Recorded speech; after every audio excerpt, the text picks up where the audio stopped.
The laughter was the worst part. Not the words he said, not the silence before them. The laughter. Dorothy Larson stood at the end of the aisle in her wedding dress, the one that had taken 6 weeks to make, and listened to 200 people laugh at her life falling apart. Her groom had just told the entire church he could not marry her. Not because he did not love her, because of how she looked. She stood there. She did not collapse. She did not scream. She simply looked down at the bouquet in her hands, violet flowers, the kind her mother had loved, and she placed it on the floor. Then she walked out, into a blizzard, no coat, no plan, just a wedding dress and a Montana winter that did not care about any of it. She was a mile from town when her legs gave out. She fell in the snow, and she did not get up. And that is where he found her, a man who lived alone on the mountain. A man who had not spoken to anyone from that town in 14 years. A man who looked at her with the kind of eyes that do not assess, they simply see. He crouched down, checked her pulse, said nothing for a long moment. Then he picked her up and started walking. And that night, with the storm burying everything outside and the temperature dropping to 25 below, he looked at her across that cold cabin and said the only thing there was left to say, share my bed, or die in the cold. Those are your two choices. Decide. What happened next? Nobody in Greystone, Montana saw coming, least of all Dorothy herself. The laughter was the worst part, not the words, not the silence that came before them. The laughter, it started small, a sound like a crack in river ice, thin and sharp, coming from somewhere in the back pews of Greystone Presbyterian Church on a Tuesday morning in November 1887. One person, then another.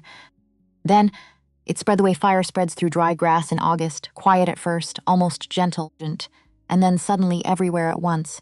Dorothy Larson stood at the end of the center aisle, holding a bouquet of violet flowers, and listened to 200 people laugh at her life falling apart. She did not move right away. That is the thing people never understood afterward, the ones who whispered about it in the general store and over back fences for months after. They expected her to collapse, to weep, to make some kind of scene that would give them something satisfying to carry home. But Dorothy Larson stood perfectly still at the end of that aisle in her cream-colored wedding dress, the one that had taken the seamstress in Billings 6 full weeks to complete, and she simply listened. She was good at listening. She had been doing it her whole life. Gerald Foss stood at the front of that church beside Reverend Aldrich, who looked like a man who very much wished he had chosen a different profession. Gerald was 35 years old, the son of the only banker in Harding County, and he had the kind of face that people described as distinguished. Strong jaw, good posture, the sort of man who looked right in a photograph. He had his hands clasped in front of him, and his expression was calm in a way that Dorothy had always found hard to read. She had spent 2 years trying to read that expression. She had never quite managed it. He had waited until she was halfway down the aisle before he raised his hand, not dramatically, not like a man in a stage play making his grand gesture. He raised it the way a person raises their hand to stop a wagon that is moving too fast toward an edge. Practical, certain, like a man who had already made his decision long before this morning and was simply now delivering the result. The organ music stopped. Reverend Aldrich stopped. Dorothy stopped. And then Gerald Foss opened his mouth and said the words that he had apparently rehearsed, because they came out too smooth, too organized, too free of hesitation to be anything other than prepared. I need to say something before we proceed. His voice carried easily through the church. The acoustics in Greystone Presbyterian were excellent. Donations from the Foss family had paid for the renovation 3 years prior. Dorothy remembered attending that dedication ceremony. She had worn a blue dress, and Gerald had told her she looked fine. Not beautiful. Not lovely. Fine, she had told herself it was just the way he spoke, that some men were not comfortable with sentiment, that he showed his feelings in other ways. She had told herself a great many things over 2 years. I have thought carefully about this, Gerald continued, and I have come to understand that I cannot in good conscience stand before God and make a promise I am not certain I can keep. The silence in the church was the kind that has texture. You could feel it pressing against your ears. A man owes his future wife honesty above all else, and the honest truth is that I have certain expectations for a life partner, expectations regarding how we will be received together in this community, regarding how others will see us. He did not finish the sentence. He did not need to. His eyes moved from her face, downward slowly, and then back up again, just once. It took perhaps 2 seconds. It communicated everything he had chosen not to say directly. Dorothy had heard it before, not in words, never quite in words. In the way Gerald introduced her to his business associates at dinner parties. In the way he sometimes paused before taking her arm in public, that half-second of hesitation she had learned to pretend she did not notice. In the way he had said, once, over supper 6 months ago with the particular gentleness of a man who believes he is being kind, "You might consider eating a little less of the bread, Dorothy. For your health," he had meant it as care. She had accepted it as care. She had been very good at accepting things. The crack of laughter from the back of the church came from someone she could not identify. It did not matter who. What mattered was what happened next, which was that it spread, and kept spreading. And within 30 seconds, the sound had grown into something that bounced off the newly renovated walls and the stained glass that the Foss family money had paid for, and filled every corner of that small church in Greystone, Montana, on a Tuesday morning in November. Not everyone laughed. There were people sitting in those pews with their hands over their mouths and horror in their eyes. There were people staring at their shoes, but enough people laughed. Enough people found some version of amusement or relief in what was happening that the sound became a presence in the room. Dorothy looked down at the bouquet in her hands. Violet flowers, the exact shade her mother had loved. Agnes Larson had grown them in a small window box every summer until she died of fever when Dorothy was 12 years old. Dorothy had spent 3 mornings at the weekly market selecting each stem individually. She had wrapped the stems herself with a piece of ribbon she had been saving. She had thought, standing in front of her mirror that morning, that her mother would have found them beautiful. Her mother was the only person who had ever found her beautiful without reservation, without qualification, without the slight hesitation that preceded the compliment and took the air out of it. Agnes Larson had looked at her daughter and seen something that needed no explaining or improving or reducing. She had simply looked and loved what she saw. Dorothy had spent 15 years missing that feeling. She placed the bouquet on the floor at the end of the aisle, not dropped it, placed it gently with both hands, the way you set down something you have been carrying for too long and can no longer hold. The violet stems fanned out against the dark wood. She straightened up. Then she looked toward the front row where her father was sitting. August Larson was 58 years old and had the look of a man who had once been strong and had spent the last several years allowing that strength to be slowly borrowed away from him by circumstances and debt, and the particular exhaustion of a man who has tried to hold too many things together for too long. He was on his feet, his mouth was open. For one moment, one single moment, Dorothy thought he was going to say something. Gerald Foss looked at him, just looked, said nothing, but Gerald's father had extended the loan on August's store 3 years ago, and the terms of that loan were known between the two of them, and in that look was the full weight of those terms, and what they meant for everything August Larson owned. August Larson sat down. Dorothy watched her father sit down. That was the moment. Not the words from Gerald, not the laughter from the pews. The moment that split her life into before and after was watching her father choose the loan over his daughter, and then having to understand that she had known, somewhere beneath all the stories she had told herself, that he would. She turned around, she walked out the back door of Greystone's Presbyterian Church with her spine straight and her chin level, and the sound of laughter following her like weather. She pushed through the heavy oak door, and it swung shut behind her, and she was outside in the cold gray light of a November morning in Montana, and the first thing she felt was the wind. It had started snowing sometime in the past hour. Not gently, the sky was the color of a bruise, and the flakes were coming down thick and driven sideways by a wind that cut through the cream-colored wedding dress like it was paper. Dorothy had no coat. She had left her coat in the anteroom with her bag and her hat and everything else that belonged to the life she had been planning to step into. She stood on the back steps of the church for approximately 10 seconds. Then she started walking. She did not decide to walk toward the mountain road that ran west out of Greystone and up into the foothills of the Absaroka Range. She did not decide anything. Her feet simply moved in the direction that had no people in it, and that direction happened to be west. And the road that ran west happened to climb toward Frost Ridge. And by the time she understood where she was going, the town was already behind her. And the snow was coming down harder, and she could no longer hear the sounds of the church. She thought, briefly, about going back.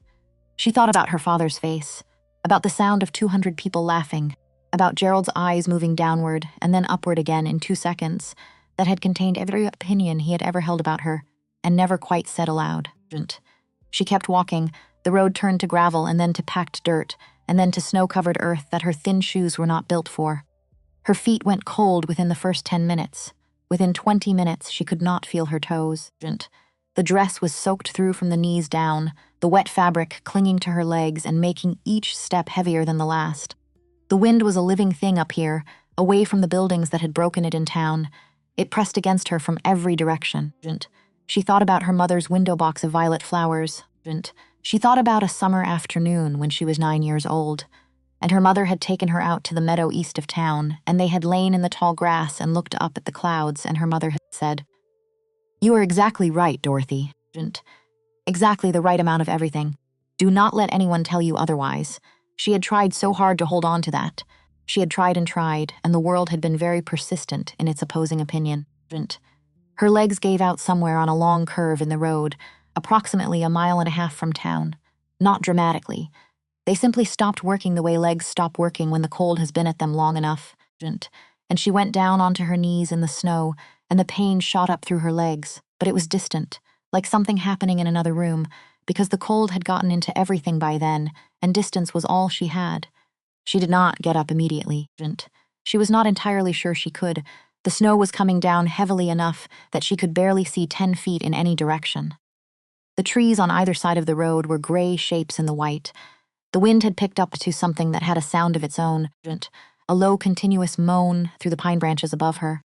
She was very cold and very tired, and the combination of those two things, plus everything else that had happened that morning, made the idea of staying where she was feel almost reasonable. She sat back against a boulder at the side of the road. She thought about her mother. She closed her eyes. She did not intend to close them. That was important to understand afterward. She did not make a decision. She was simply exhausted in a way that went past the body, past ordinary tiredness, down into something in the center of her that had been holding tension for a very long time. And when that tension finally released, the darkness behind her closed eyes felt like the first thing in a long time that was not asking anything of her. She did not know how long she sat there. What she knew was that when she opened her eyes, there was a man standing over her. He was very tall. That was the first thing she registered. Tall and broad-shouldered, wearing a heavy coat with a fur collar, his dark hair tied back from a face that was half obscured by a thick beard going gray at the edges. He was carrying a lantern in one hand and had a rifle slung across his back. He was looking at her with an expression that contained no panic and no sentiment. He crouched down and pressed 2 fingers against the side of her neck, checking her pulse the way a man checks a clock to see if it is still running. "Still there," he said, apparently to himself. Then he looked at her directly. His eyes were a gray-blue color, like ice over deep water. They were not kind exactly, they were careful. "There was a difference. Can you tell me your name?" "Dorothy." Her voice came out thick. Her jaw was stiff with cold. "Dorothy Larson." Something shifted in his expression when she said the name, so briefly that she might have imagined it. Then it was gone, and his face was neutral again, reading her the way a man reads weather. "How long have you been out here? I don't know. Can you stand?" She tried. Her legs did not cooperate. He watched her attempt it without comment, then made the assessment himself. "No," he said. "You can't." He stood up, looked at the darkening sky, looked back at her. Then, without ceremony and without asking permission, he reached down and lifted her off the ground. He adjusted his grip twice. She was not a small woman, and he did not pretend otherwise. He simply shifted his stance, found the angle that worked, and started walking. Not back toward town. Into the trees, following a path she could not see under the snow. "My name is Sawyer McAllister," he said, already moving. "My cabin is 1/2 mile from here. You are going to keep talking to me while we walk." "About what? Anything.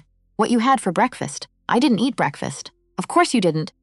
He stepped over a hidden root without breaking stride. "Talk anyway." She talked. She was not sure afterward what she said. Something about the wedding, something about the laughter. He did not respond to any of it, but his breathing stayed steady, and his pace did not slow, and that constancy was, she realized, the most comforting thing she had experienced all day.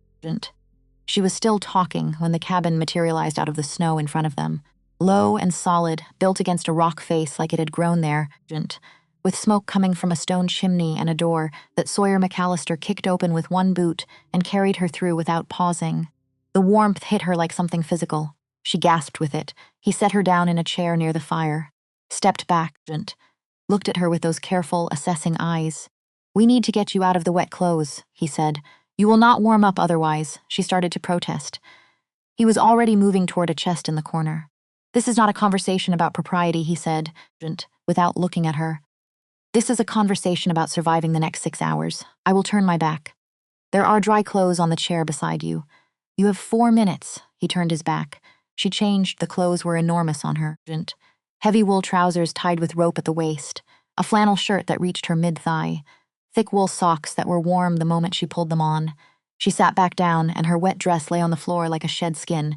He turned around, looked her over once, the same careful assessment. Better, he said. He handed her a cup of something hot. Pine needle tea with honey and ginger root, he told her. She drank it slowly and felt the warmth move through her chest and down into her hands, and she did not cry, even though she had been very close to crying for the past hour. She did not cry because she was too tired, and also because Sawyer McAllister was moving around the cabin with the focused efficiency of a man who had no particular interest in witnessing anyone's emotional collapse. And there was something oddly steadying about that. He hung her dress near the fire, added wood to the hearth, set a pot of water to heat, did all of it without speaking. The cabin was a single room, functional, a bed in one corner with heavy blankets, shelves along one wall holding supplies and tools, and 3 or 4 books with worn spines, a rough table with 2 chairs, herbs and strips of dried meat hanging from the rafters. Everything had its place. Nothing was there that did not need to be. On a small shelf near the bed, she noticed a yellow envelope. The paper was old, darkened at the edges with age. There was writing on the front in a careful hand. She could not read it from where she was sitting. He sat down across from her with his own cup and looked at the fire.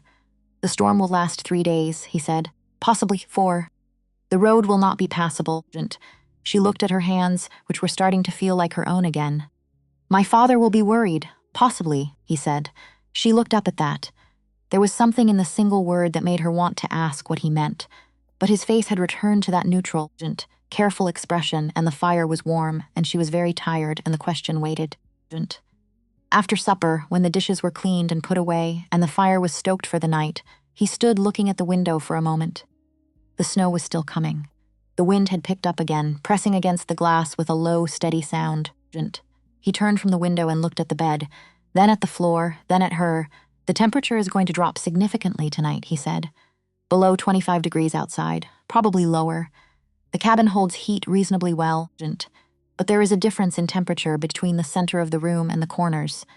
The bed is in the northeast corner. The fire is at the south wall.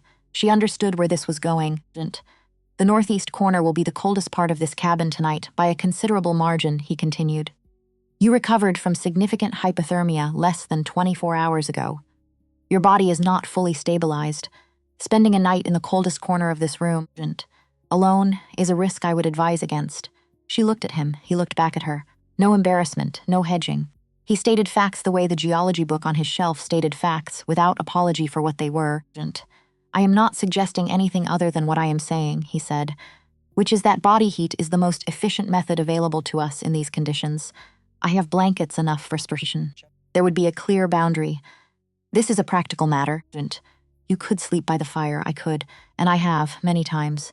But the floor is cold and hard, and I am 36 years old, not 20. And more importantly, the arrangement I am describing is better for you, which is the relevant consideration. She almost smiled at that. Almost. She looked at the bed. She looked at the window full of white darkness, and the snow that was still falling after a full day of falling and showed no sign of stopping. She thought about the northeast corner. She thought about her body, which had been publicly assessed and found inadequate just yesterday, and which had then walked into a blizzard and nearly killed itself, and which was now, she realized, simply asking to be warm. She thought about propriety, about reputation, about what people would say, and then she thought about her father sitting down. All right, she said. He nodded once, moved to the chest and took out additional blankets, made a careful arrangement down the center of the bed, a rolled blanket and a folded quilt, a clear border, straightforward, and without drama, she climbed in on one side. He lay down on the other. She lay very still for a while, listening to the fire and the wind and the particular silence of a man who is simply present without agenda. The warmth built slowly under the blankets, from both directions, and her body, which had been braced against cold for so long that bracing had begun to feel like her natural state, began, degree by degree, to release. Sawyer, she said into the dark, yes, thank you, for not making this into something it isn't. He was quiet for a moment. Then, people make too many things into something they aren't. And not enough things into what they are, she thought about that. After supper, when the dishes were cleaned and put away and the fire was stoked for the night, he stood looking at the window for a moment. The snow was still coming. The wind had picked up again, pressing against the glass with a low, steady sound. He turned from the window and looked at the bed, then at the floor, then at her. The temperature is going to drop significantly tonight, he said. Below 25 degrees outside, probably lower. The cabin holds heat reasonably well, but there is a difference in temperature between the center of the room and the corners. The bed is in the northeast corner. The fire is at the south wall. She understood where this was going. The northeast corner will be the coldest part of this cabin tonight by a considerable margin, he continued. You recovered from significant hypothermia less than 24 hours ago. Your body is not fully stabilized. Spending a night in the coldest corner of this room, alone, is a risk I would advise against. She looked at him, he looked back at her. No embarrassment, no hedging. He stated facts the way the geology book on his shelf stated facts, without apology for what they were. I am not suggesting anything other than what I am saying, he said, which is that body heat is the most efficient method available to us in these conditions. I have blankets enough for spiration. There would be a clear boundary. This is a practical matter. You could sleep by the fire, I could, and I have, many times. But the floor is cold and hard, and I am 36 years old, not 20. And more importantly, the arrangement I am describing is better for you, which is the relevant consideration. She almost smiled at that. Almost. She looked at the bed. She looked at the window full of white darkness, and the snow that was still falling after a full day of falling and showed no sign of stopping. She thought about the northeast corner. She thought about her body, which had been publicly assessed and found inadequate just yesterday, and which had then walked into a blizzard and nearly killed itself, and which was now, she realized, simply asking to be warm. She thought about propriety, about reputation, about what people would say. Then she thought about her father sitting down. All right, she said. He nodded once, moved to the chest and took out additional blankets, made a careful arrangement down the center of the bed, a rolled blanket and a folded quilt, a clear border, straightforward. Without drama, she climbed in on one side. He lay down on the other. She lay very still for a while, listening to the fire and the wind and the particular silence of a man who is simply present without agenda. The warmth built slowly under the blankets, from both directions, and her body, which had been braced against cold for so long that bracing had begun to feel like her natural state, began, degree by degree, to release. Sawyer, she said into the dark, yes, thank you, for not making this into something it isn't. He was quiet for a moment. Then, people make too many things into something they aren't, and not enough things into what they are. She thought about that. Morning came without ceremony, no gradual brightening, no gentle transition. One moment the cabin was dark, and the next a cold gray was pressing through the snow-packed window, and Sawyer McAllister was already at the fire, crouched on one knee, adding wood with the careful deliberateness of a man who has done this 10,000 times and still does not rush it. Dorothy lay still and watched him. She had been awake for some time already. Sleep had come in pieces during the night, interrupted by wind and the unfamiliarity of the space and the thoughts she had not been able to put down. She had lain in the dark and listened to Sawyer's breathing and told herself the name on the envelope might have been a coincidence. There were other Larsons in Montana. It was not an uncommon name, but she did not believe that. You are awake, Sawyer said without turning around. How do you know? Your breathing changed. He stood and dusted ash from his hands. How do you feel? She took stock. Her feet ached, her knees, where she had gone down in the snow, were sore and stiff beneath the wool trousers. Her shoulders hurt in a way that suggested the cold had gotten into her more deeply than she had understood at the time. Like someone hit me with a wagon, she said. That is accurate. He moved to the small stove and set a pot on. The body does not recover from hypothermia in a single night. You will feel that way for another day or two. Possibly 3. He made oatmeal. Dried berries and pine nuts and hunting served in a wooden bowl without apology for its plainness. She ate all of it. She waited until he sat down across from her. The envelope, she said, on the shelf by the bed. The one with Larson written on it. He looked at her steadily. He did not look toward the shelf. He did not look away. He held her gaze and waited. My father's name is August Larson, she said. That is not a coincidence, is it? A long pause. The fire popped. Snow shifted against the window. No, he said. He set down his spoon. When he spoke, his voice had the careful quality of a man choosing his words not to obscure truth, but to deliver it in the right order. 15 years ago, my father was accused of a land claim fraud in Harding County. He did not commit it. The claim was fabricated by a man who wanted the timber rights on a piece of land my father had registered lawfully and would not sell. He paused. The county did not investigate properly. The man making the accusation had money and connections, and the particular kind of confidence that comes from never having been held accountable for anything. Dorothy held her bowl in both hands and said nothing. Most people in Greystone went quiet. It was the practical thing to do. Standing up was expensive. He looked at the window. One man stood up anyway, wrote a letter to the county recorder, spoke at the hearing, said publicly what he knew to be true even when the people around him advised him to stay out of it. My father, your father. He looked back at her. He lost 2 of his largest accounts in the months that followed. The Foss family bank made certain that pressures were applied to anyone who had sided openly with my family. August Larson did not recant, and did not apologize, and did not pretend he had not said what he said. Dorothy was quiet for a moment. She was thinking about her father, about the man she had watched sit down in the church yesterday, choosing alone over his daughter. She was trying to hold both pictures at once and finding it difficult. What happened to your father? She asked. The charge was eventually dismissed. Not because anyone fought hard for him, because the man making the accusation overreached in another matter and made an enemy of a circuit judge. Sawyer's voice was flat. My father got his land back, but the years of it had cost him his health. He died 5 years ago. Heart gave out while he was checking trap lines. I found him leaning against a pine tree like he had sat down to rest. I'm sorry, he would have preferred it to a bed. He was that kind of man. He picked up his spoon again. After he died, I stayed on the mountain. By then I had no particular interest in going back down. She looked at the shelf. At the yellow envelope, 2 months ago, she said slowly, my father wrote to you. Yes, why? Sawyer was quiet for a moment. He wrote about you, about the engagement, about the Foss family and the loan, and a wedding he was not certain about but did not know how to stop. He paused. He did not ask me to do anything. He wrote the way a man writes when he has nobody to say the thing to, and it has gotten too heavy to keep carrying alone. She felt something tighten in her chest. You didn't write back, she said. No, but you came down the mountain yesterday. He looked at her directly. I was checking my trap lines. The last set of traps is 1/2 mile from where the mountain road curves, she said slowly. Before a major storm, yes, but you were not entirely surprised, she said. When you found me, he did not answer right away. In that pause, in the careful way he did not answer, she understood that she was right. No, he said finally. I was not entirely surprised. She nodded slowly and ate the rest of her oatmeal in silence.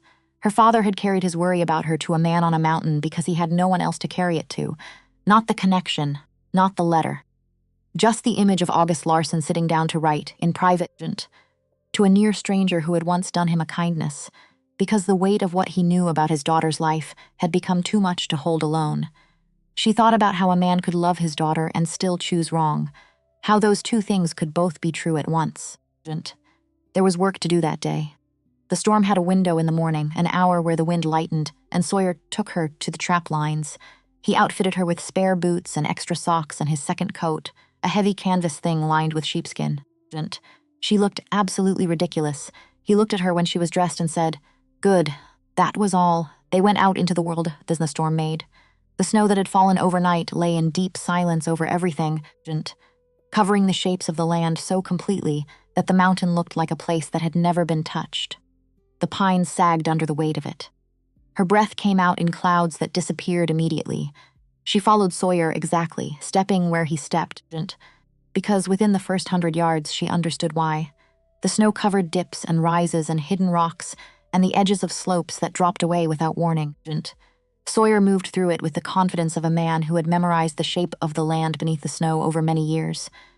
She moved through it like a woman, learning to read in a language she did not know yet. She fell twice in the first quarter mile. Both times, Sawyer waited. He did not rush to her. He did not make a sound of concern.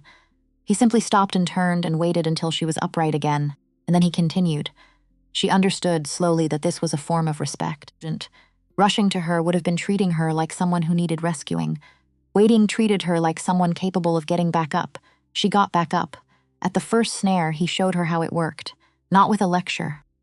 With his hands demonstrating the mechanism, the angle, the height above the ground. Rabbits run the same paths every day, he said. They are creatures of habit. You find the path. You place the snare at the right height, the right width. Then you leave it alone. The trap does the work. Your job is only to read the ground correctly beforehand, and if you read it wrong, then you catch nothing and you learn something. After 4 demonstrations, he stepped back from the 5th location and looked at her. Your turn, he said. She began. Her hands were clumsy with the wire and the cold made her fingers slow. The loop went too small, then too large, and the anchor knot slipped twice. She was aware of Sawyer standing behind her, watching, saying nothing. She was aware of how long it was taking. She did not apologize. Some part of her, sitting quietly waiting for permission, had apparently decided somewhere between the church and the mountain that apologizing for being in the process of learning something was not something she was going to do anymore. She finished the snare, stood up. Looked at it. It's not right, she said. It's not wrong enough to matter. He looked at it with the same assessment he gave everything. An animal will not notice the imperfection. You will do it better next time. She stood for a moment looking at the wire snare she had set, with her own hands on the side of a Montana mountain in the 2nd day after her life had come apart, and felt something small and solid settle into place inside her. Not pride exactly, something more basic, the discovery of a fact she had not previously known about herself. She could learn things. That evening, sitting by the fire while he prepared rabbit stew, she said, "Why do you teach me things?" He stirred the pot without turning around. "What do you mean?" "You could have sheltered me here until the storm passed and sent me back down. You didn't have to show me any of it." He was quiet for a moment. "Because knowledge does not spoil. And because a person who knows how to do things is harder to diminish than a person who does not." She held that. "You think someone has been diminishing me," she said. "I think you have been in circumstances that did not encourage you to know what you are capable of." He turned from the pot. "The mountain does not care what you are capable of in theory. It only responds to what you can actually do." She looked at the fire. "Gerald said I was not someone he could be proud to stand beside," she said. "In public, because of how I look." Sawyer said nothing. He did not say it directly. He never said anything directly. But that was the meaning. She paused. "The worst part is that I had known for a long time. I just kept deciding I must be misreading it. I was so practiced at misreading things in his favor." The pot bubbled quietly. Wind moved against the window. "Any man who measures a woman's worth by whether she fits a particular shape," Sawyer said, his voice even and flat, "is a man who has not yet understood what worth is. The world does not entirely agree with you. The world is frequently wrong." He ladled stew into 2 bowls. "That does not change what is true." She ate her stew and thought about worth. About what it consisted of, about where it resided, about whether it could be taken away by a man raising his hand in a church and the sound of laughter following it. She did not think it could, but she had not entirely convinced herself yet. That was all right. She was beginning to understand that convincing yourself of things was not a single event. It was a practice, like setting snares. You did it wrong and then less wrong, and then eventually you did it right, and it held. The storm broke on the morning of the 3rd day, or broke enough. The snow stopped. The wind dropped to something navigable. Sawyer stood at the window for a long time after breakfast, reading the sky. "The road will not be passable today," he said. "Tomorrow, possibly." The day after, certainly. Dorothy was sitting at the table with the geology book from his shelf, which she had now read entirely through once and was rereading in sections that interested her, which were most of them. "You said you have not been back to Greystone in 14 years, she said. "That is correct. Why did you really leave? You told me about your father and the accusation. But that was not the only thing." He looked at her with a particular expression she had begun to notice. The look of a man checking whether the ice will hold before he puts his full weight on it. "There was a woman," he said, and moved away from the window. He sat down across from her. He did not look at the table or the fire. He looked at her directly. Her name was Clara. "We were engaged when I was 21. She was from a good family in town, educated, knew what she wanted from a life." He paused. What she wanted was a man who wore a suit to church and managed a business and had opinions about civic improvement. She loved me, and also she had a clear idea of who I should become, and those 2 things were in conflict from the beginning. What happened? She spent 2 years trying to make me into the man she needed me to be. I spent 2 years trying to become him. We were both miserable. We were also both too young to understand that you cannot love someone into a different person. You can only love who they are or stop. Did she stop? "I stopped," he said. "I told her I could not be what she needed, that she deserved someone who wanted the life she wanted. She told me I was a coward running away from responsibility." He looked at the fire. "She married a man who ran a dry goods business 2 counties over. Last I heard they had 4 children and a large house. She got the life she wanted, and you got this, and I got this. He said it without bitterness. He said it the way a man states a fact he has made his peace with. The mistake was in thinking that wanting someone enough would change what you both fundamentally needed. Dorothy sat with this. Gerald did not want me, she said. He wanted the transaction. Yes. And my father wanted to fix a problem, she said. He thought he was doing it for me, but he was also doing it for himself, because the alternative was frightening, and he did not know how to be frightened and still act. Sawyer looked at her steadily. That is correct. She looked at her hands, which were on the table, which had a new callus forming at the base of her right palm from the axe work of the day before. He wrote to you because he had no one else, she said. He knew something was wrong, and he could not say it to anyone who would have to live with him afterward. That is very lonely. Loneliness is what happens when you love people, but do not know how to be honest with them, Sawyer said. It is different from being alone. She looked at him. Alone but not lonely? For me, yes. Being alone is a condition. Loneliness is a failure of connection. He held her gaze steadily. I have been alone for 14 years. I have not often been lonely. Often, she said. He acknowledged this with a slight inclination of his head. Often. The sound of horses came from outside before she could ask him more. Sawyer was on his feet immediately, moving to the wall where his rifle hung. 3 riders, he said at the window. One of them is Foss. Something cold went through her that had nothing to do with the temperature. She stood up. Stay in here, he said. No, she said it quietly and once. He came to my house. This is your house, but the principle is the same. He looked at her for a moment with those careful eyes. Then he moved to the door. They went out together. Gerald Foss had brought 2 men with him, large and silent, positioned with the deliberateness of men who are paid to look capable of violence. Gerald was in his good riding coat, and his expensive bay horse was struggling in the deep snow. His expression when he saw Dorothy was not what she had expected. She had expected performed relief. What she saw instead, for just a moment before he arranged his face, was calculation. The rapid assessing look of a man revising a plan in real time. That look told her everything she needed to know about why he had come, Dorothy. He dismounted carefully. Thank God. We have been searching for 2 days, have you? She said. You need to come home. Your father is beside himself with worry, Gerald. Her voice was level. Why did you come? He blinked, barely visible, but she had spent 2 years watching his face hasten. She knew his blinks. The situation with your father's loan is time-sensitive, Gerald said. The warmth in his voice had thinned. Underneath it was something more familiar, the tone of a man deciding how much to reveal. There are business considerations that require resolution before the end of the year. Your presence in Greystone is relevant to those considerations. My presence, she said. The arrangement between our families. The arrangement that you publicly ended in front of 200 people. A misunderstanding. A moment of poor judgment. He stepped forward. His hired men shifted slightly with him. Dorothy, be reasonable. You have been through a terrible experience and you are not thinking clearly. Come home. We will sort out all of it together. She became aware of Sawyer beside her. His stillness had a quality she had learned to read. It was the stillness of a man who is fully present and fully ready and is allowing someone else to lead. He was letting her lead. No, she said. He stared at her. I am not going home with you. Not today. Not because of the loan. Not because of any arrangement between your family and my father. She held his gaze without looking away. I am not a solution to a financial problem. I have spent a great deal of time being treated as though I were, and I am finished with it. Gerald's expression changed. The warmth left it entirely.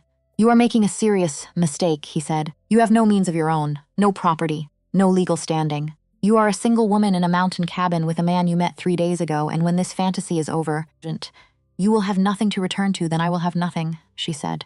That is my choice to make. Sawyer spoke then, quiet and flat.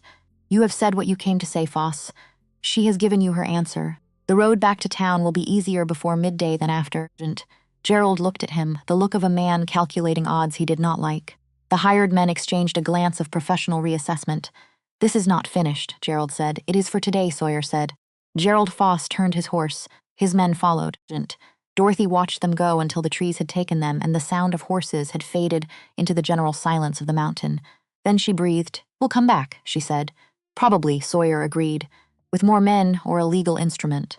Possibly both. He lowered the rifle. You need to decide whether you actually intend to stay here or whether you said that in the heat of the moment. She turned to look at him. He asked it as a genuine question that required a genuine answer.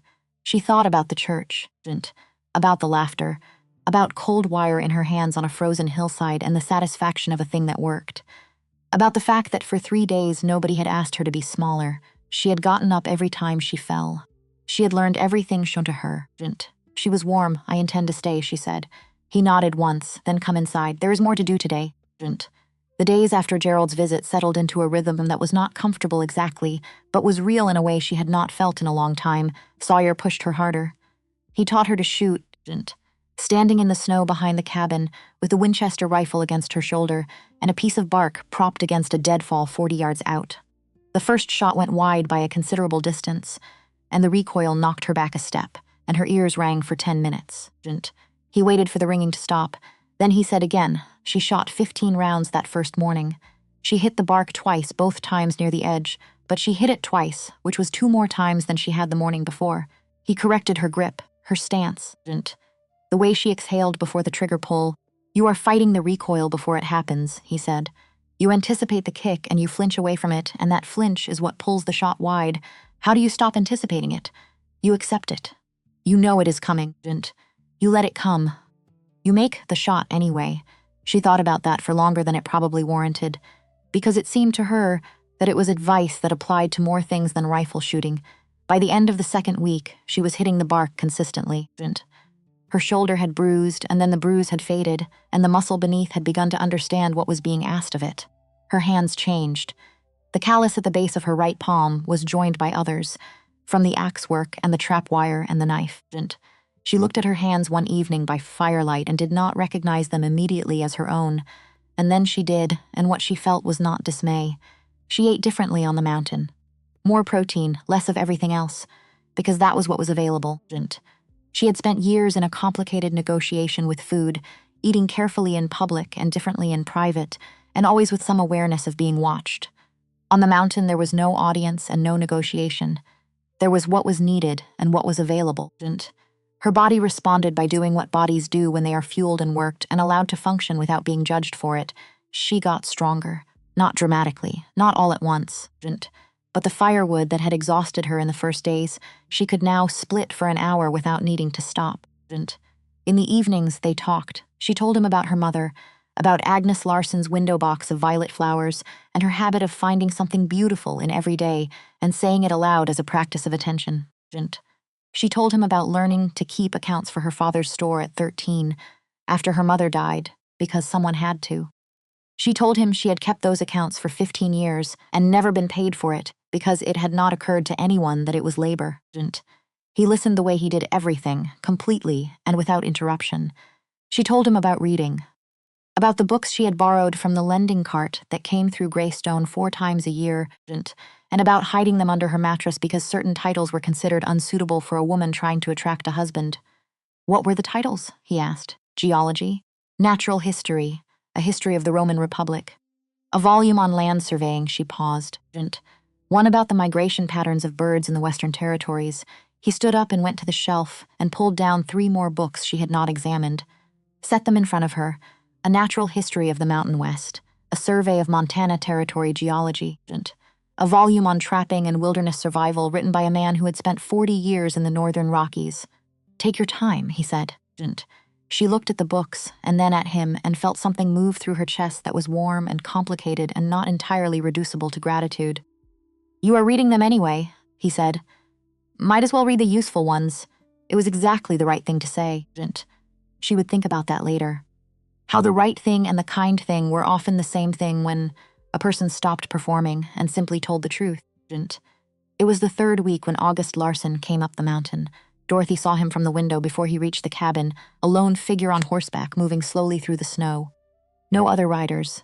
Just her father on his old brown mare, looking smaller than she remembered from this distance, diminished by the scale of the mountain around him. He looked old, not in the way he had always been old. He looked old in the way that grief makes people old, the way that a particular kind of regret works on a person from the inside. She stepped outside to meet him before Sawyer suggested it. She heard Sawyer come to stand in the doorway behind her and did not look back. August Larson dismounted badly, one foot catching in the stirrup, and she made herself stay where she was and not go to steady him, because going to steady him would have been the old reflex, the one that smoothed things over and made things easier for the people around her at cost to herself. He righted himself, turned to face her. He had a canvas bag over one shoulder. He stood in the snow and looked at her, and his face did the thing she had been afraid it would do, which was simply open, all the careful management of expression falling away at once, leaving something underneath that was very old and very tired and very sorry. She waited. "You look different," he said. "I am different," he nodded slowly. He looked at her hands, at her eyes, which were looking at him directly in a way that he would remember for the rest of his life. "I owe you a truth," he said. "Then say it. I knew something was wrong with Gerald Foss before the wedding." "I had known for some time," he stopped. Started again. "There were things I noticed. The way he spoke to you when he thought I was not listening. A conversation I overheard between him and his father about the terms of the loan and what they required. Things that, if I had been braver, I would have named. His voice was steady, but the steadiness cost him something visible. I told myself I was not certain enough, that the marriage would work out and everything would come right. You told yourself what was convenient," Dorothy said. "Yes, because the alternative was frightening." "Yes," he held her gaze. "I am not asking you to excuse it. I am asking you to understand that I knew I was failing you and I did it anyway because I was afraid. Standing up in that church and then sitting back down, that is what I will answer for." The wind moved through the pines.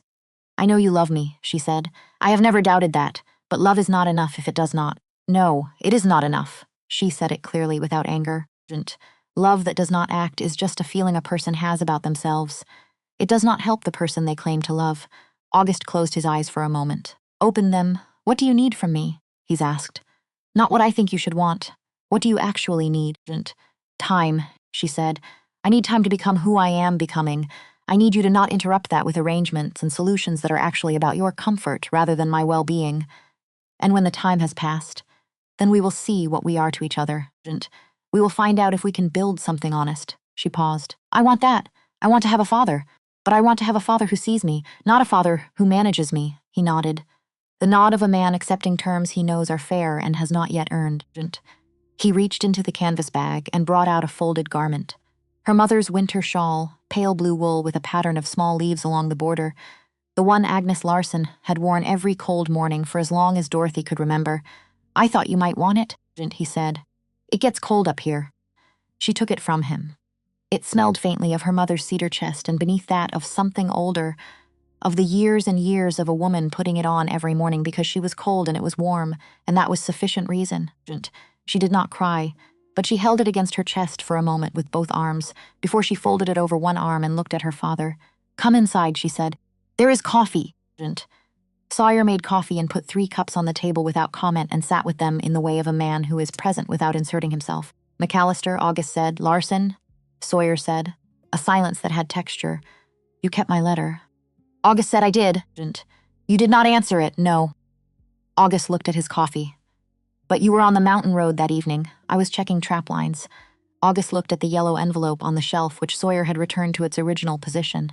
He recognized it. She could see him recognize it. "I owe you an accounting too," August said to Sawyer. 15 years ago, I did what I could, and then I stopped when it cost me. I have thought about that many times since." Sawyer turned his coffee cup on the table. "You did what most people do not do at all, and then you stopped when it became expensive. That is the most common story there is." He looked at August directly. "It does not make you a villain. It makes you ordinary. Whether you stay ordinary is the more interesting question." August sat with this. "I have something," he said after a while. He reached into his coat and brought out a folded paper. "Gerald Foss came to see me. He brought a legal document. A petition to have Dorothy declared mentally incompetent to make decisions regarding her own welfare, on the grounds of the distress she showed at the wedding and her subsequent flight into dangerous conditions." He looked at Dorothy. "He needed my signature as her father to file it." Dorothy felt the cold again. "The interior kind, did you sign it?" she asked. "No," August said it simply. "I told him that my daughter was the most mentally competent person I knew, and that if he attempted to file any such document, I would spend every resource I had left contesting it, and making the reasons for the contest as public as possible." He paused. "I also told him that I had become aware of certain aspects of the loan arrangement that I believed a lawyer outside of Greystone might find interesting. There are clauses in that contract that were not explained to me accurately when I signed." Sawyer looked at him with sharpened attention. I am not a legal man, August continued, but I know what I was told that contract said, and I know what it actually says when you read it carefully, and those two things are not the same. He pushed the folded paper across the table toward Sawyer. I wrote it down, what I was told, what it actually says, the dates and names I can remember. Sawyer picked up the paper. Read it. When he set it back down, he was quiet for a moment in a particular way. There is a circuit court lawyer I know in Billings, he said. He is honest, which in my experience is not as common as the profession would prefer you to believe. He has handled matters involving banking contracts before.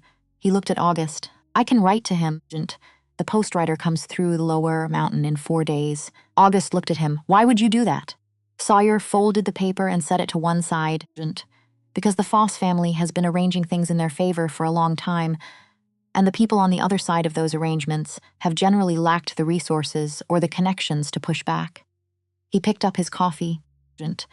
And because your daughter is going to be here for some time, and whatever concerns her is my business by proximity if nothing else. Dorothy looked at him. He did not look back at her when he said it. He looked at his coffee cup, but the words sat in the air of the cabin with a solidity that she felt in her chest. Whatever concerns her is my business, not because she needed protecting, because she was here, because she was present in his life, and her concerns were therefore present in his life. And that was a fact he was stating plainly without ornament. She had never been anyone's business before. Not in that way, not in the way that meant someone was paying attention, not because they wanted something from her, but simply because she was there. Stay for supper, she said to her father. He stayed. Gerald Foss came back in January. He came with 5 men that time, hired from outside the county, professionals who carried themselves with the particular confidence of people paid to solve problems that polite methods have failed to solve. Dorothy saw them coming from the eastern ridge, where she had been checking trap lines alone for the first time. She counted them, 5 plus Gerald. 6 total. She did not run. She moved with the controlled speed Sawyer had taught her, choosing the angle of descent that kept her hidden in the tree line and brought her to the cabin from the south, before the riders reached the front from the north. She came in through the back, stamping snow from the boots. 6, she said. Sawyer's was already at the window. I counted 5, Gerald and 5. They came over the Northridge approach. He moved to the rifle, then stopped and turned and looked at her. You need to go to the cache? No, Dorothy, no. She said it the same way she had said it to Gerald, quietly and once. You are not going to face 6 men because of me, while I hide in a cave. She went to the wall where the smaller rifle hung and took it down and checked the load with movements he had drilled into her until they were automatic. What is the terrain advantage? She asked. He looked at her for a long moment, making calculations about her, about what she was capable of and what she was asking for. Whatever he concluded, he accepted it. The eastern slope gives elevation and ice lines to the main approach, he said. If 2 people are positioned there, the approach becomes a bottleneck. Then we go to the eastern slope. They went out through the back and moved fast through the trees. The snow was deep, but she knew this ground now. Her feet found the solid places under the white, the way her hands now found the right grip on the rifle stock. They were in position before the riders came into the clearing. Gerald came first. The 5 men fanned out behind him in a practiced pattern that confirmed they had some background in organized movement. Gerald looked at the empty clearing, at the closed cabin door. His face did the rapid assessment of a man who had expected one situation and found another. McAllister, his voice was harder than it had been on his previous visit. The warmth he had used the first time had been a strategy, and he had decided to abandon it. I have a legal document signed by the county magistrate giving me authority to enter this property and remove Dorothy Larson into appropriate custody for her welfare. From the eastern outcropping, Sawyer's voice came back clear and level. Show me the document. Gerald produced a paper, holding it up.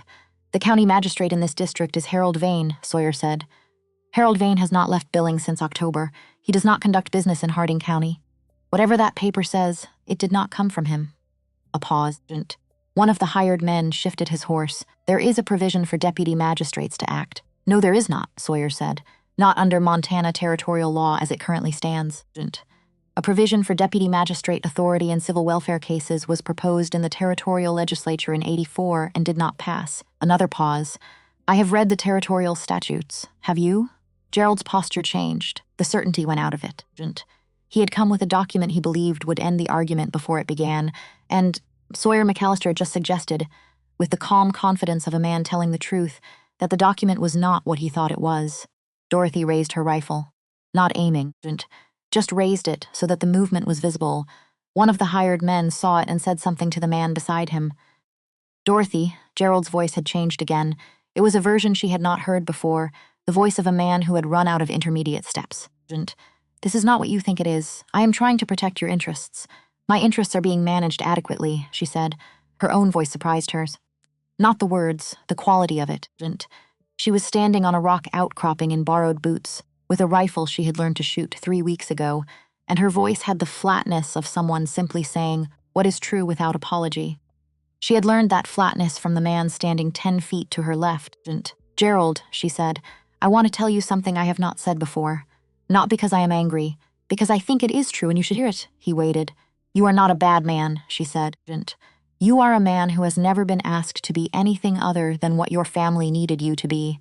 Your father needed a son who would protect the bank's interests, and you did that, and you were good at it. And you confused being good at a thing with the thing being right. She paused. I spent 2 years trying to be what you needed. We were both performing versions of ourselves that other people had written, and we called it a relationship. Gerald said nothing. I do not want to be enemies, she said. I want you to go back to Greystone and build a life that is actually yours instead of a continuation of your father's, and I want to do the same thing up here. Those 2 lives do not need to intersect. A long silence. The wind moved through the pines. Gerald looked at the hired men around him, at the eastern slope. He was doing the mathematics of the situation, and they were not resolving in his favor. 5 men against 2 people who knew this ground and had elevation and cover and had apparently read the territorial statutes. He looked up at her one final time. She could not read his expression at this distance. She would not know until much later. From a letter he wrote to a business associate that was quoted in a Billings newspaper profile, that what he had felt in that moment was something he described as recognition. That the woman on the rock was not the Dorothy Larson he had dismissed in that church. That she was someone else, or had always been someone else, and he had never bothered to look carefully enough to find out. He turned his horse. His men followed. Dorothy and Sawyer stayed in position until the last rider had gone below the tree line, and the sound of horses had faded into the silence of the mountain.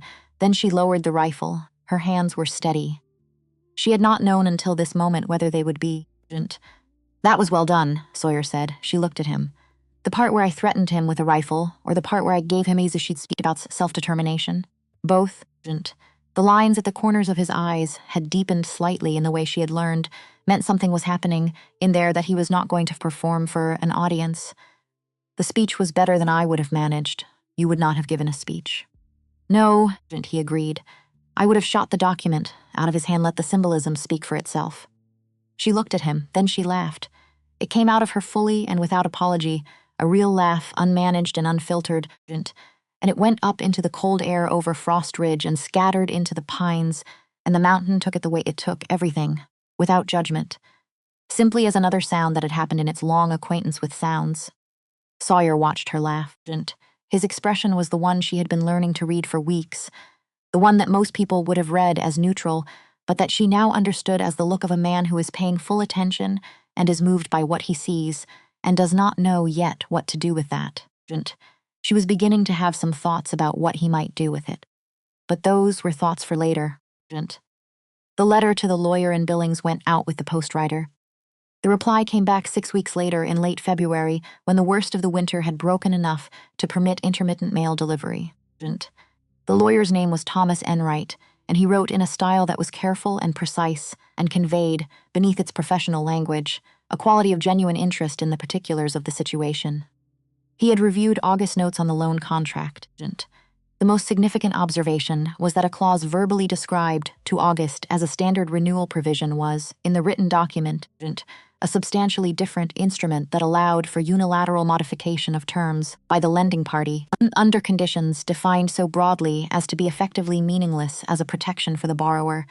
In plain language, Thomas Enright wrote, the contract as signed gives the Foss family bank nearly unlimited authority to change the terms of your father's loan at any time for any reason. This represents a misrepresentation of the contract's nature at the time of signing. Whether it rises to the level of actionable fraud depends on additional facts I would need to review. He asked for copies of the original documents. He noted he would be in Greystone on circuit court business in April and would be willing to meet August Larson at that time. At no initial charge, Dorothy set the letter down and looked at Sawyer. "April," she said, "that gives your father time to find the original documents." He turned from the window. "He will need to be careful about how he handles Foss in the interim. Nothing that gives Foss reason to call the loan before April." "My father knows how to be careful," she said. "He has been careful for 30 years, too careful about the wrong things. But he knows how to do it." Sawyer was quiet for a moment. Then he said, "James would have been 41 this year." She looked at him. He was not looking at her. He was looking at the letter on the table, but not at the words on it. Looking at something farther away than that. She knew who James was. He had told her about his friend in the 4th chapter of their acquaintance. On the night they had talked about why he had really left Greystone. The man who had lost the wood mill. Who had lost everything after it. Who had not survived the losing. "I know," she said quietly. "This will not bring him back." "No," Sawyer picked up his coffee. "But it is something. That is more than nothing. That is more than the last 14 years have produced." She nodded. She understood what he was saying. That justice arrived late and incomplete, and wearing the wrong clothes was still a form of justice. That a man who had deserved better finally getting something better, even through the renegotiated loan terms of a man he had never directly wronged, was not nothing. It was not everything, but it was something real. She wrote to August that evening, laying out what Enright had said and what August needed to do and when. At the end of the letter, she wrote a paragraph that was not about the legal matter. She wrote, "I am well, I am better than well, which is something I did not expect to be able to say this soon and perhaps ever. I am learning things about myself that I wish I had been allowed to learn earlier, but I understand that the timing of things is not always in our control, and I am trying to be grateful for what is happening now, rather than angry at what was delayed. I will see you in spring when the road is clear. Bring coffee if you can manage it. The man up here drinks it black, and without sugar, and I have been pretending for weeks that this is acceptable." She sealed the letter and set it by the door for the next post-rider. Spring came to Frost Ridge the way spring always came to Montana high country, not as an arrival but as a negotiation. Snow melted and refroze. The days lengthened by minutes. The creek below the eastern ridge, frozen solid since November, began to speak again. First a murmur and then something more, a steady articulate sound that carried up to the cabin on the right kind of morning. Dorothy heard it for the first time on a day in late March and stopped walking to the woodpile and stood still and just listened. Sawyer came out of the cabin and stood beside her. "The creek," she said. "Yes, I forgot what moving water sounded like. It takes a while to forget. Takes a while to remember again, too." He stood beside her in the cold morning with his hands in his coat pockets and his face turned toward the sound of the water. "First spring after my father died, I stood here for an hour listening to that creek. I could not have told you why." She looked at him. He was looking at the tree line, at the direction of the water sound, his expression doing the thing it did when he was present in a way that went deeper than the surface. She had been looking at him for 3 months now. She had learned the vocabulary of his face in the way she had learned the vocabulary of the mountain, one element at a time, by paying attention. "When you decided to stay on this mountain after your father died," she said, "was it a decision you made once, or is it something you keep making?" He thought about it. The careful, genuine thought she had come to trust completely. "Both," he said. "I made it once clearly, and then I have made it again every time something has come along to test whether I meant it. And do you still mean it?" He looked at her for a long moment. The creek spoke in the distance, and a bird called from somewhere in the eastern pines, and the snow dripped from the cabin eaves in a slow, steady percussion. "That is a more complicated question than it was 6 months ago," he said. She held his gaze. "Because of me, because of you." She nodded slowly. She turned back toward the woodpile and picked up the axe. "Good," she said. She split 3 logs before she heard him make the sound that was his version of laughter, the low, almost silent exhale she had been cataloging since January and had come to consider one of the finest sounds she knew. She did not turn around. She kept splitting wood, but she was smiling. April brought Thomas Enright to Greystone, and Enright brought news. The loan contract had been drawn up in a manner that constituted misrepresentation of material terms. Gerald Foss. Upon learning that Enright had been retained and was asking questions about the original loan documents, contacted August directly and proposed a renegotiation of the loan terms to something more favorable without proceeding to any legal forum. August wrote to Dorothy immediately. "Gerald Foss appears to have calculated that a quiet settlement is preferable to having his family's contracting practices examined in a territorial court. I am inclined to agree to the renegotiation, with Enright's guidance, if the terms are genuinely fair. I am not interested in punishment. I am interested in a loan I can actually repay without losing everything. Enright believes we can achieve this. He also wrote, Gerald asked me in this last conversation how Dorothy was. He asked as a man asks about someone he knows he has wronged and cannot quite put down. I told him she was well and becoming someone remarkable. He was quiet for a long moment, and then he said, she always was. She was always remarkable. I just wasn't paying attention. I thought you should know, he said that. I am not sure what it means, except that perhaps some people learn things eventually, even if they learn them too late to matter in the way they should have. Dorothy read this letter twice.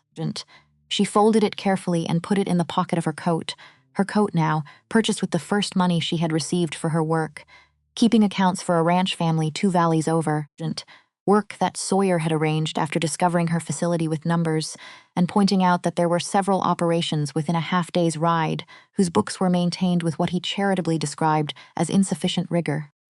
She had her own money, her own coat, her own tools. The knife Sawyer had given her in February, the snare wire she had purchased herself, the rifle she had become competent with and would continue to improve. She was not a guest anymore. She was not a patient recovering from an emergency. She was a person who lived on Frost Ridge and knew the mountain and contributed to the life that happened there. That evening, she set Gerald's letter on the table, without speaking, and watched Sawyer read it. He read it once and set it down and looked at the fire. He is not entirely wrong, she said. What August wrote, he said. No, he is not entirely wrong. Sawyer looked at her. But being right too late is not the same as being right, I know. She looked at the fire. I do not feel any pull toward him. I am saying it because it is the most surprising fact I have discovered about myself in these months. That I thought I would feel something complicated when he finally understood, and instead I feel almost nothing. Just something small and tired and done. Sawyer was quiet. The pulling, I feel, she said, is in a completely different direction. The silence between them had a different quality than the silences of the early weeks. Those had been the silences of 2 strangers in close quarters, carefully neutral, maintained with effort. This silence was the silence of 2 people who know each other well enough that silence does not need to be filled, and who are both aware of something in the air that has not been named yet, and is waiting with considerable patience to be named. Sawyer turned from the fire and looked at her. She looked back at him. Dorothy, Sawyer, she said. A long pause. I am not a man who is good at this, he said. I know. I have spent 14 years finding the mountain easier than people. More honest, more predictable, he looked at his hands.